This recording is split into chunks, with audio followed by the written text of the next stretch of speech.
Olá pessoal, tudo bem? Bem-vindo ao Global Azure Bootcamp, aqui no Cloud da Quebrada com meu amigo Marcelo. Fui convidado para falar de um assunto muito interessante que são as Landing Zones, ou como todo mundo geralmente conhece, o termo Azure Landing Zone.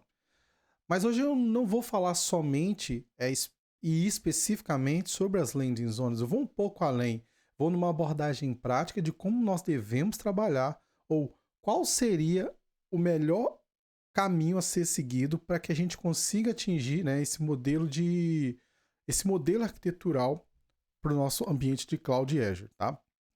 Ah, bom, antes da gente passar sobre a Landing Zone, né, passar o conhecimento sobre a Landing Zone, deixa eu me apresentar. Meu nome é Albert Tanuri, eu sou Microsoft MVP, eu vivo na Holanda e atuo como principal consultant em empresas aqui na Holanda. Eu tenho trabalhado por vários e vários anos, tanto na comunidade técnica quanto desenvolvendo diversos tipos de projeto, vindo desde a área de desenvolvimento até finalmente a área de cloud. Já ocupei diversos cargos arquiteturais, inclusive Enterprise Architect, e hoje eu atuo diretamente com empresas, C-level, para transformar a forma como essas empresas atuam em um ambiente de cloud. E a Landing Zone faz parte disso. Mas vamos ao que interessa, né? Basicamente, eu queria trazer esse conceito, tá? Você sabe realmente o que é uma landing zone? Já ouvi muitas pessoas falarem que a melhor forma de você explicar corretamente sobre um determinado conceito, um determinado contexto, é você ter essa capacidade de explicar esses conceitos, esses contextos para uma criança, né? E ao olhar para a landing zone, muitas das vezes, pelo fato de nós gostarmos bastante do, eh, de todo aquele mundo arquitetural, daquela quantidade de tecnologias, né, que podemos utilizar, realmente a gente fica um pouco empolgado, mas ao mesmo tempo o termo ele pode parecer um pouco assustador no início, tá? Mas com o tempo, com a experiência que você vai adquirindo, você passa a entender melhor, né, o que é, ou de fato, o que poderia ser uma landing zone. E aí, na primeira vez que eu comecei a trabalhar com Azure Landing Zones, eu traduzi de fato o termo. O que é Azure Landing Zone?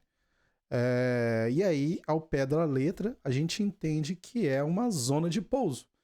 Mas por que uma zona de pouso? Nós vamos olhar um pouco mais nesse cenário, tá? E tentar desmistificar essa complexidade.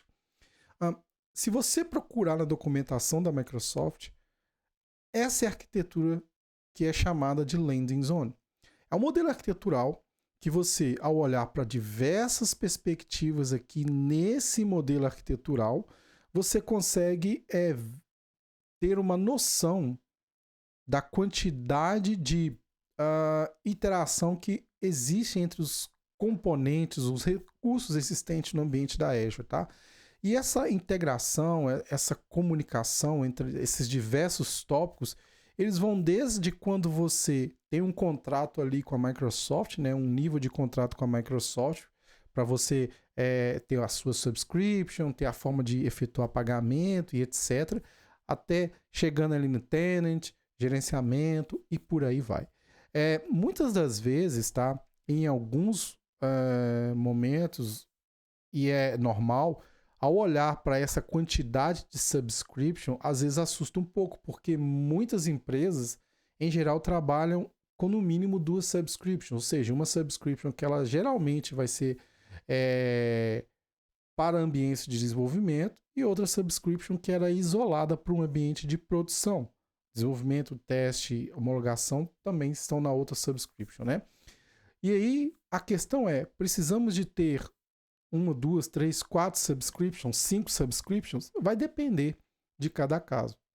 Mas por que a subscription? Eu poderia usar o conceito de landing zone dentro de uma mesma subscription? Pode. São abordagens arquiteturais e vai depender, claro, de como a sua empresa vai adotar esses recursos, mas nós vamos falar um pouquinho disso mais para frente, tá? Só que as landing zones, mais do que aquela imagem, mais do que aquela quantidade de recursos conectados, interagindo entre si, uma forma de organizá-los. Mais do que isso, tá? Ela fala de segurança. A abordagem de landing zone, ela vem para estruturar também o nosso ambiente de forma que você tem um ambiente que segue as boas práticas de segurança.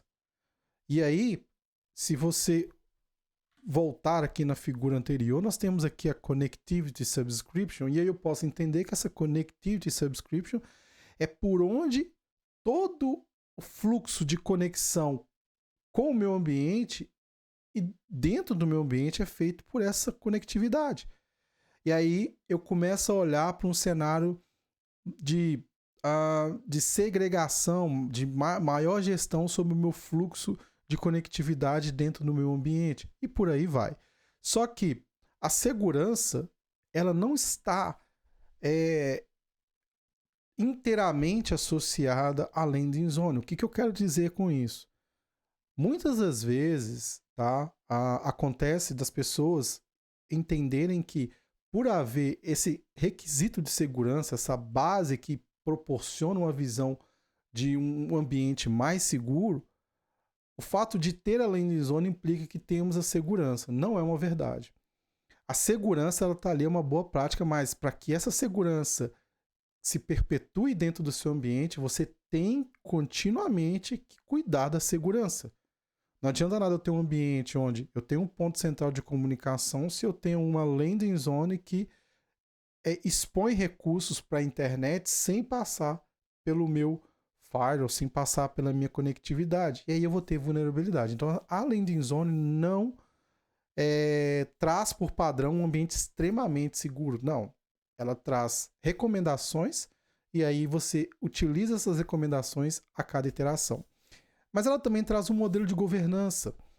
Como eu falei, muitas empresas trabalham com uma subscription ou duas, né, para todos os recursos que são utilizados no ambiente. Só que no modelo de governança, em geral, há ali a classificação de recursos através de um resource group ou mais resource groups, e aí existem várias abordagens pelas quais você pode organizar os seus recursos dentro de um resource group, só que a landing zone ela vai um pouco além, ela traz um outro modelo de governança também de compliance, ou seja, todos os recursos que eu estou utilizando seguem os meus padrões definidos, por exemplo, tem que ter tag, tem uma camada específica de serviço que eu posso selecionar para uma virtual machine, não posso criar um recurso com public IP, enfim, você vai criar políticas que constantemente serão analisadas dentro do seu ambiente para ver se há alguma não conformidade. Então, o modelo de governança ele proporciona isso, ele proporciona também a segregação de como os usuários vão interagir com o seu ambiente. E aí nós temos um modelo, né, de gestão onde há a possibilidade de você criar dashboards, olhar para o seu monitoramento, que, consequentemente, associado à landing zone, nós vamos ter a agilidade. O que é agilidade? Agilidade não é necessariamente rapidez. A agilidade é a capacidade que as empresas têm de se adaptar frente aos desafios do mercado. E aí, a cloud ela proporciona esse modelo para a gente, desde que a gente o utilize da maneira correta, né? Mas, além de tudo, isso depende de um custo. E muitas empresas acham que, pelo fato de mudar para a cloud ou pelo fato de melhorar o seu ambiente através de uma abordagem de landing zone, o custo vai cair. E é sempre aquela máxima, depende, o custo não vai cair se você não presta atenção no custo, se você não cuida desse assunto desde o momento de design da sua aplicação. Então, a cloud ela pode ser tão cara quanto ou talvez até mais do que o seu ambiente on-premise se você não usar corretamente. E a landing zone ela vai te dar uma perspectiva de ajuda nesse controle, mas é uma ação que nós temos que fazer, tá? E constantemente, analisando o nosso ambiente, verificando todas essas informações, nós temos que otimizar. Isso, o modelo de landing zone nos ajuda nesses pilares, nos ajuda nessas estratégias para que a gente atinja os objetivos. E aí que está uma questão, tá? Muitas empresas, quando penso em adotar a landing zone, e aí eu não estou falando de qual é o estado atual da empresa, tá? Aí existem alguns termos. Se a empresa está começando a migrar para a cloud, geralmente nós chamamos esse estado de greenfield, ou seja, eu posso criar um ambiente do zero, eu posso definir os padrões, etc e tal. Não, quando eu digo eu, não o Albert, né? Imagina a empresa que vai fazer essa migração, ou talvez uma consultoria que foi contratada para fazer essa migração. Mas o fluxo básico, tá? É como... existem scripts Terraform, eu vou criar esses scripts Terraform, porque eu vou trabalhar com uma infraestrutura, eu vou automatizar esses scripts e utilizar alguma ferramenta para um pipeline, um GitHub, um Azure DevOps, e tendo isso em mãos, eu consigo submeter o meu modelo de landing zone para o Azure. Em geral, tá? E dependendo até mesmo de um fluxo que geralmente é implantado em algumas empresas, esse de fato é o fluxo geral. Só que fica aquela questão, ok, você criou o Terraform, você, ou a empresa, ou a minha empresa, automatizou a entrega desse modelo arquitetural no meu ambiente cloud, de novo, sendo Greenfield, um modelo novo, ou quero melhorar o meu modelo, aí é o Brownfield, né? O Brownfield é porque eu vou fazer alguns acréscimos, eu vou modernizar meu environment e por aí vai. E aí eu fiz todo esse processo que nós estamos vendo aqui, mas ao final das contas, a pergunta que fica é, ok, tenho a landing zone, eu tenho management groups criados, né? O que são os management groups? São agrupamentos que você tem níveis de hierarquia, que o último nível dessa hierarquia vai ser os resources, os recursos do Azure que você vai utilizar. Mas um resource group, ele agrupa outros resource groups e subscriptions. E aí você consegue ter vários níveis de segurança e políticas para cada resource group. Eu tenho isso, eu tenho a minha landing zone de conectividade, eu tenho management, enfim. Mas como que eu uso isso? Como que meu time vai aproveitar dos benefícios que a arquitetura de landing zone me proporciona para que a gente tenha todos aqueles conceitos que nós falamos anteriormente, né? Otimização, agilidade, segurança. Então não adianta uma empresa simplesmente adotar um modelo arquitetural, criar os recursos no formato de landing zone no ambiente de cloud e aí tá tudo certo. E é por isso que eu queria trazer um pouco dessa elucidação, ou elucidar um pouco sobre esse modelo de trabalho quando olhamos para a arquitetura de landing zone. Assim como você, ao desenvolver um software, define um modelo arquitetural ou se baseia em um modelo arquitetural para construção do software, existem ali abordagens, existem ali premissas, existem diversas maneiras de executar, mas não é o modelo arquitetural que vai fazer o seu software ser completamente um sucesso. O que eu quero dizer? O desenho arquitetural de fato faz a diferença, mas se você selecionou um modelo de design A, um modelo de design B, se eles atendem o seu requisito para você desenvolver de uma maneira correta, tudo bem. Mas ele por si só não vai ser a garantia que seu sistema vai ser um sucesso. E a mesma coisa na abordagem de landing zone. Então, como que a gente trabalha com isso? E por experiência própria, já trabalhei em vários cenários onde as empresas requisitaram o modelo de landing zone. Na hora que o modelo de landing zone foi instalado, o que aconteceu depois? Como que eu continuo exercendo o meu papel dentro da minha organização para essa mudança no meu ambiente de cloud, para essa mudança no modelo de trabalho? Então são perguntas que perpetuam ainda hoje em várias organizações de diversos níveis. Só que aí eu gostaria de trazer alguns passos para que a gente trabalhe com a landing zone de maneira efetiva, tá? Bom, por quê? Essa é uma pergunta muito importante. Se você quer dar um passo para um modelo de design como esse, né, um modelo que às vezes pode ser complexo, a primeira pergunta que vem à mente é por quê? Eu realmente preciso desse modelo de landing zone? Não é só essa abordagem que você pode adotar no seu ambiente de cloud. independente da abordagem que você adote, existe a possibilidade, ou a grande possibilidade de você também mudar completamente a sua maneira de trabalho, a sua cultura. E você está preparado, a sua organização está preparada para isso? Então sempre é importante refletir sobre as decisões que nós vamos ter em relação a um próximo passo. A landing zone também é isso, tá? Quando a gente trabalha nesse modelo, nós temos implicações relacionadas à rede. Eu não estou falando somente da conectividade do on-prem com a cloud, mas como os meus workloads ou aplicações vão trabalhar no ambiente de cloud. A landing zone, ela sugere, né, uma recomendação, não estou falando que é obrigado, mas é uma sugestão muito forte que você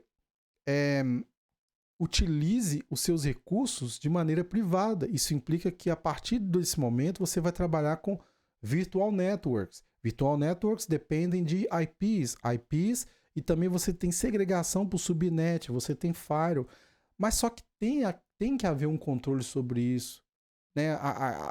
Esse controle ele vai te ajudar na segregação de como a comunicação vai ser feita. Um time vai ter que trabalhar com esse novo modelo. Às vezes isso pode mudar. A segurança também, quem acessa o ambiente, por quê, como, né?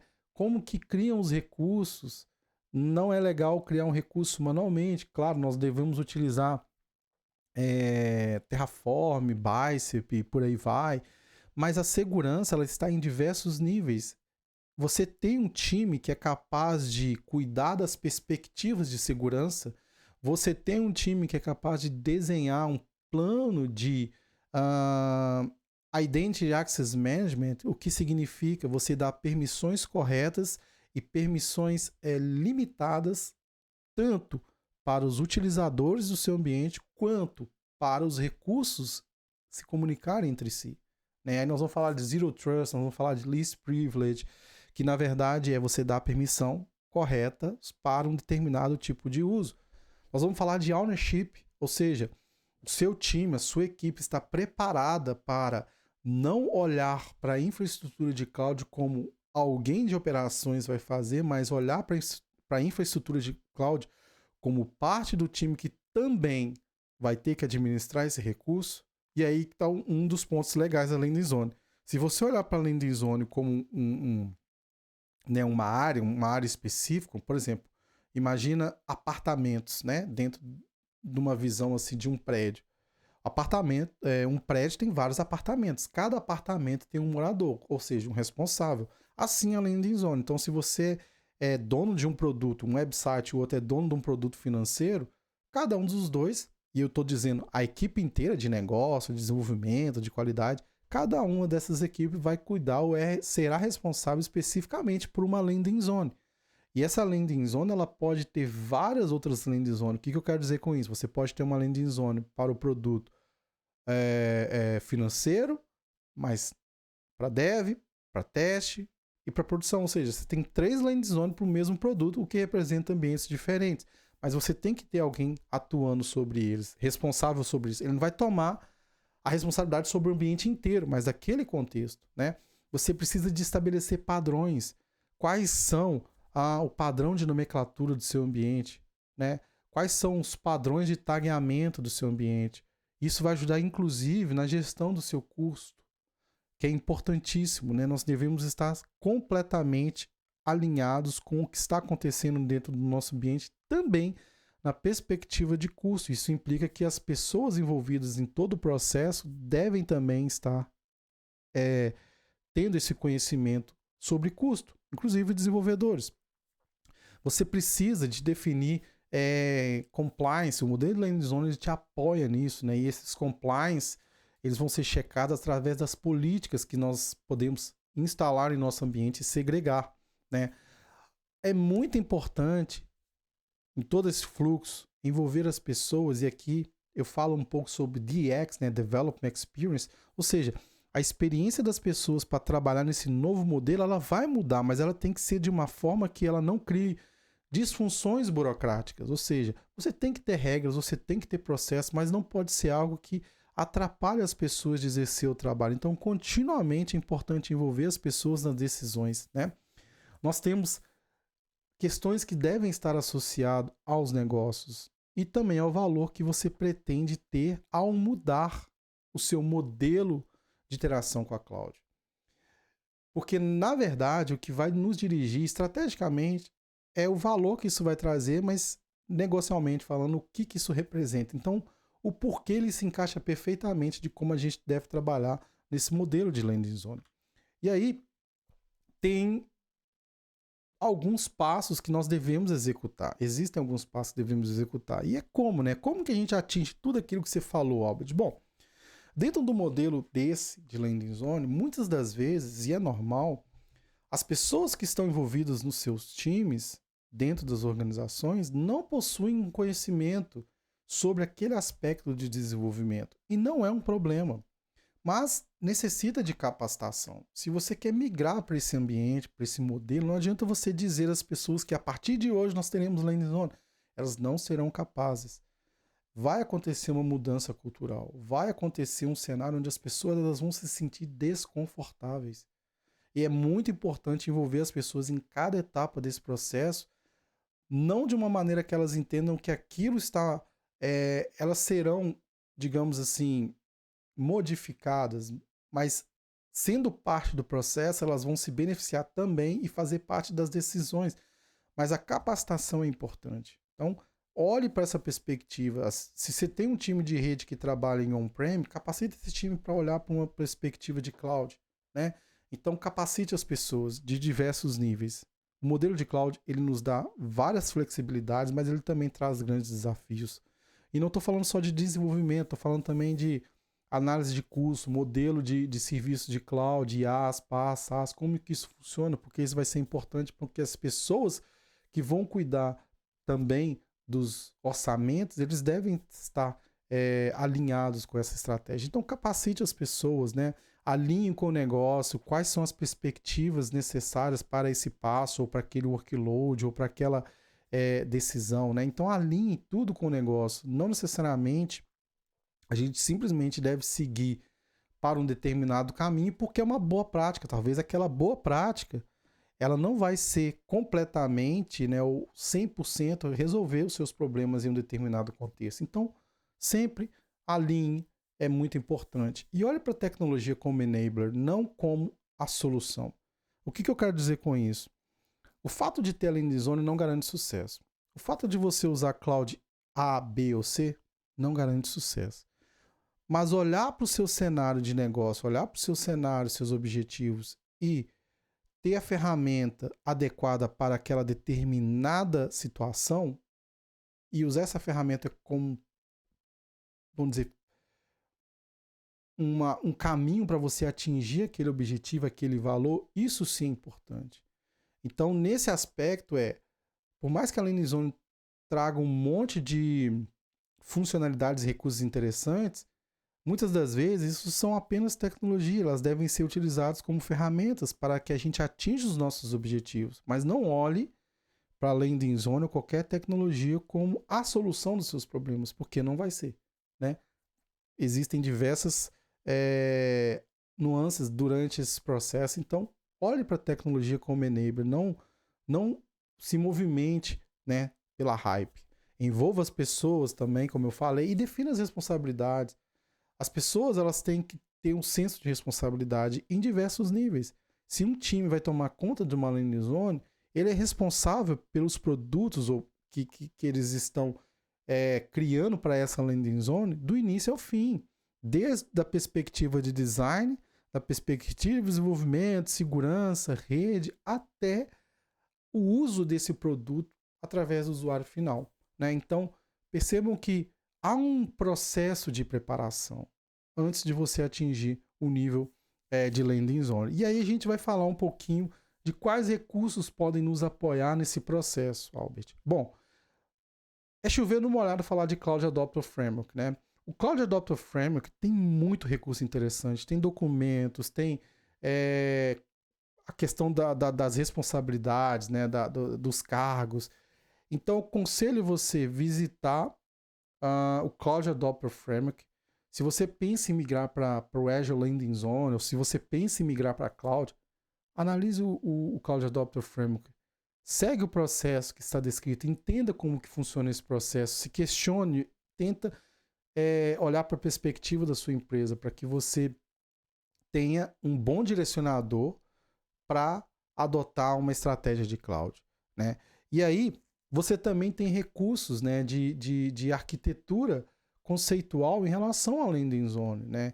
A landing zone ela tem algumas variações arquiteturais que vai depender do seu contexto, vai depender de quão complexo é o seu ambiente. Se é um ambiente enterprise, ou seja, muito grande, através de diversas regiões na cloud, enfim.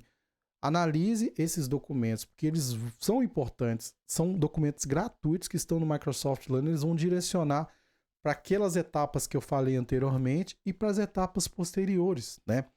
Além disso, a gente, ao olhar para a perspectiva de cloud, né, e mudar, seja Greenfield ou Brownfield, nós temos uma jornada, né? E qual é essa jornada que nós estamos buscando atingir, tá? Bom, existe aquela jornada onde você deseja ir para a cloud, sempre estou no data center, no on-prem, eu quero ir para a cloud. Então essa é uma jornada que traz um determinado contexto de direcionamento para seguir em um determinado caminho. Depois disso, nós temos um outro contexto que tem um ambiente de cloud, está funcionando, não da melhor forma possível, mas eu queria implementar algumas melhorias. Talvez eu preciso dar um passo de uma landing zone, talvez eu tenho que recriar o ambiente todo, mesmo sendo um brownfield, eu tenho que partir para um greenfield, enfim. E a terceira situação é que você já tem um ambiente muito bom, inclusive implementando as melhores práticas, e você quer reforçar ainda mais esses contextos, reforçar ainda mais o controle, reforçar ainda mais a qualidade do seu ambiente. E para isso, né, existe um recurso também, olhando para o caso da landing zone, que você vai ver qual é a jornada que você deve seguir e como.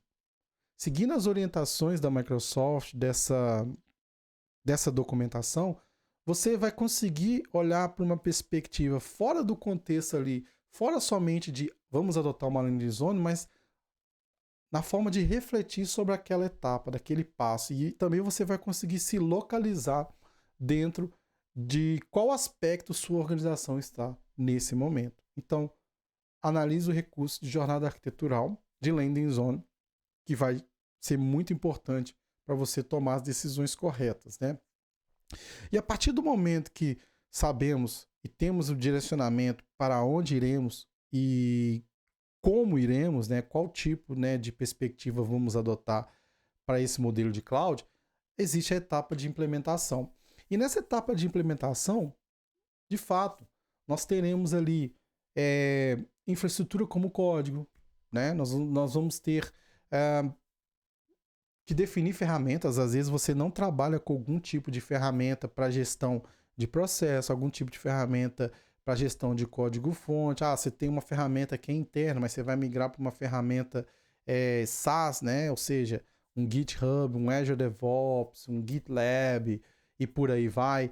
E como que você vai chegar nessas ferramentas? Tem que analisar bem os prós e contras, custo, mas também a gente tem que ser sempre trabalhar com outros tipos de processos que podem também, tá? Interferir dentro da sua organização, que são os processos de automação. CI/CD. Acontece. Às vezes uma empresa está trabalhando no Azure, mas não necessariamente elas utilizam infraestrutura como código, não utilizam CI/CD, e os profissionais não têm conhecimento sobre isso. Mas nesse modelo de implementação é necessário. Então, por isso a capacitação vem antes, né? Monitoramento é uma parte importantíssima. O monitoramento é o que vai te ajudar em vários aspectos em relação ao seu ambiente de cloud. E aceleradores. O que eu quero dizer com aceleradores? Albert, lembra que você falou lá atrás que nós temos o Terraform, automação e finalmente a cloud? Sim, você pode criar seus scripts Terraform da maneira que você desejar. Você pode criar seus scripts em Bicep, Pulumi, não importa, né? Mas quais são os aceleradores? Né? Se você quer criar customizado, você vai criar do zero, talvez você vai perder menos tempo. Os aceleradores, eles te apoiam para ter essa solução de landing zone implementada rapidamente. A Microsoft possui aceleradores que, ao configurar, né, os parâmetros, em alguns minutos depois você tem todo o ambiente de landing zone baseado naquela imagem que eu mostrei anteriormente, pronto. Mas por isso que é importante entender os conceitos, porque caso você utilize aceleradores, isso vai implicar também na forma como você vai gerir esse ambiente no qual você não entende. Então, aceleradores são muito bons, mas se você não entender o contexto, eles vão atrapalhar, tá? Existem diversas abordagens, mas não abra mão de ter esses aspectos dentro do seu ambiente. Ou senão você, enfim, vai gerir um ambiente complexo sem a agilidade que é necessária, tá? Os recursos para isso, existem documentações também lá no Microsoft Learn que fala sobre quais opções de landing zone você possui. Então eu tenho diversos tipos de aplicações de landing zones, né? Seja, igual eu mencionei, no Greenfield, Brownfield, mas tem landing zones que são Enterprise Scale, tem landing zones que são menores. Então é muito importante você olhar esses documentos para se localizar qual que é o momento atual da sua organização, porque às vezes você precisa adotar um cenário bem simples de landing zone, ou em alguns casos, talvez você nem precise da landing zone, porque toda a complexidade ela pode talvez influenciar no seu negócio. E um outro aspecto que é interessante, isso é muito relacionado à infraestrutura como código, que é o Azure Verified Modules. Digamos que, de uma forma bem resumida, são módulos de infraestrutura como código criado pela Microsoft, utilizando os melhores padrões, e você pode reutilizar esses módulos para implementação no seu ambiente de cloud. O que é interessante, porque na verdade a infraestrutura, o Terraform, existem vários recursos que implementam diversas abordagens de landing zone, pessoas que desenvolveram isso de forma customizada, mas a Microsoft também tem no GitHub códigos que descrevem já esses modos Terraform para você criar uma landing zone. São os aceleradores, mas o Azure Verified Modules ele vai um pouco além, é uma abordagem que traz uma estruturação, traz uma forma de desenvolvimento de módulos Terraform, Bicep, utilizando boas práticas, e você pode utilizar esses módulos que são verified e aí, consequentemente, utilizar isso no seu modelo de gestão de infraestrutura dentro da sua organização. Então, são recursos importantíssimos que você pode dar uma olhada antes de sair criando qualquer coisa do zero ou antes de, inclusive, utilizar os aceleradores, tá? Não tem como, todo momento que iremos trabalhar numa perspectiva para entrega de valor, a gente precisa de estabelecer um processo. A gente precisa de estabelecer visões. Caso contrário, nós não vamos conseguir atingir os objetivos. E não é diferente com a landing zone, tá? Quando eu digo processos, e é legal que nesse ponto a gente para um pouco de falar das tecnologias para falar de utilizá-las como enablers, né? Porque a tecnologia por si só ela não vai fazer muita coisa. Então, os processos são importantes, né? Você tem um processo de desenvolvimento estabelecido. O que eu quero dizer com isso? Como que seu time desenvolve? Como são feitos os code reviews? Quais são os seus padrões ou suas estratégias de brand, utilizando repositórios? Né? Como que você gerencia suas secrets? Aí nós vamos falar de segurança. Quais são as validações que são feitas no seu pipeline? Você possui processo de monitoramento? Deve haver. O seu time tem algum tipo de estimativa de custo sobre aqueles recursos que eles vão utilizar no seu ambiente de cloud? Né? Você tem um processo arquitetural estabelecido? Isso é muito importante. O processo arquitetural ele vai ajudar bastante a definir como a landing zone vai ser e qual a melhor forma de você utilizar essa landing zone dentro do seu ambiente. E outra coisa, documentação. A documentação ela não deve estar na cabeça das pessoas, ela deve ser clara, ela deve ser constantemente atualizada e ela deve ser disponibilizada a todos. Então documente seus processos, documente a maneira que você monitora, documente os custos que você preveu, documente, né, o seu design arquitetural, as evoluções que estão acontecendo. Isso é muito importante, tá? Sempre mantenha os custos sob controle. Dentro do seu ambiente de cloud, existem diversas formas de você monitorar o custo. No Azure tem um cost analysis, você pode fazer tags, você pode gerar dashboard, workbooks, você pode definir budgets e, consequentemente, você receber alertas. Por quê? Se você tem uma estimativa de budget de R$ 200 por mês para um determinado recurso e você cria um alerta, passado uma semana esse budget atingiu 70%, o que aconteceu com a minha estimativa, né?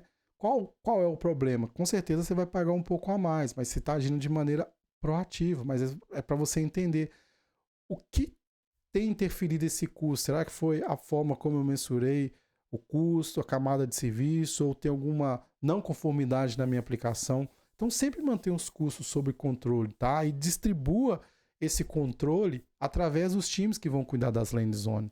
Monitoramento é uma coisa que não há como negociar.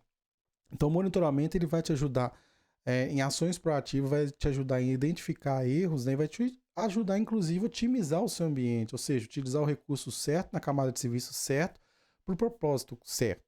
Mas também olhe para a perspectiva de, se você tem usuários final, olhe para a perspectiva de satisfação. Então, obtenha feedbacks para que você melhore continuamente. Monitore como seus usuários têm trabalhado no seu sistema. Tente coletar informações, feedbacks, enfim, isso vai te ajudar muito. E continuamente capacite as pessoas, tá? Sempre vão aparecer novas abordagens, sempre vão aparecer novos desafios. As pessoas elas devem estar constantemente engajadas e sendo capacitadas, tá bom? Então isso é muito importante também ao trabalhar com a landing zone, tá? E aí a gente tem que, de fato, buscar uma melhoria contínua, né? Não é porque o meu ambiente está estabelecido, não é porque o meu ambiente agora possui um processo, né, de validações, né, de arquitetural, de desenvolvimento, que está tudo ok. Não, eu tenho espaço para melhorar, tá? E aí como que a gente pode fazer isso? Bom, fora o processo, fora aquelas questões que nós falamos anteriormente, existem várias referências da Microsoft que podem nos ajudar. O Web Architected Framework, ele é um framework que ele possui alguns pilares que ele analisam diversas perspectivas, por exemplo, reliability, ou seja, confiabilidade, disponibilidade, ele vai olhar para a perspectiva de custo, ele vai olhar para a perspectiva de segurança, de operational excellence, de performance efficiency, ou seja, como você otimiza o seu ambiente utilizando o recurso da maneira correta. Existem várias dicas, né, e formas de trabalhar com o Architected Framework. Tem até checklist para você olhar para o seu workload. O que significa isso? Quando eu falo workload, é a sua aplicação. Então, quando você pega a sua aplicação, o que eu preciso saber para que essa aplicação seja hosteada no ambiente do Azure, mas da melhor maneira possível? O Web Architected Framework. E ela vai te dar os pilares que você vai olhar para a sua aplicação e olhar se aquele pilar faz sentido para a sua aplicação. Então, ele te ajuda a cobrir os aspectos necessários para que você não perca nada no seu contexto de design de aplicação. Então, o Architecture Framework é um ótimo recurso. Arquiteturas de referência são muito importantes. Então, você consegue fazer o browser de arquitetura de referência na Microsoft, analisar algum tipo de recurso que você gostaria de utilizar. E essas arquiteturas de referência vêm com uma documentação bem rica, definindo as estratégias. Inclusive, tem até a associação com o Web Architecture Framework, tá? E o outro recurso que é muito importante é o assessment. O que é o assessment, Albert? Bom, se você olhar para o Architecture Framework e olhar para a sua aplicação, o assessment é você responder as perguntas dentro de uma perspectiva e contexto da sua aplicação. Por exemplo, eu tenho um website, eu quero fazer um assessment relacionado ao Architecture Framework sob a perspectiva de segurança. Então, existe ali um conjunto de perguntas no qual eu vou responder baseado nos requisitos da minha aplicação. Ao final, eu vou ter um score e eu vou ter direcionamentos de como melhorar aquele score. Então, são assessments. Existem vários assessments que você pode fazer no seu ambiente, no seu workload, que vão te ajudar continuamente a melhorar cada vez mais como você interage com o seu ambiente de cloud, tá? E, basicamente, É isso que eu gostaria de trazer para vocês. Agradeço muito a oportunidade aqui no Global Azure Bootcamp do Cláudio da Quebrada, do Marcelo, meu amigo. Por favor, me sigam no LinkedIn, né? Albert Tanuri, no LinkedIn. Tem também aqui um QR Code de um curso de Operational Excellence que o Code FC, né, nós criamos, o Osanan Jordani e eu criamos esse curso de Operational Excellence, no qual você vai, do início ao fim, né, aprender o que é necessário para trabalhar com cloud, né, Terraform, boas práticas e entregar um projeto na cloud. Então, é um curso bem interessante, bem direcionado e nós já iniciamos a venda dele. Então, se você quiser fazer parte desse curso, é só ler o QR Code aqui e nos encontramos lá. Por hora, muito obrigado. Vejo vocês na comunidade. Até mais.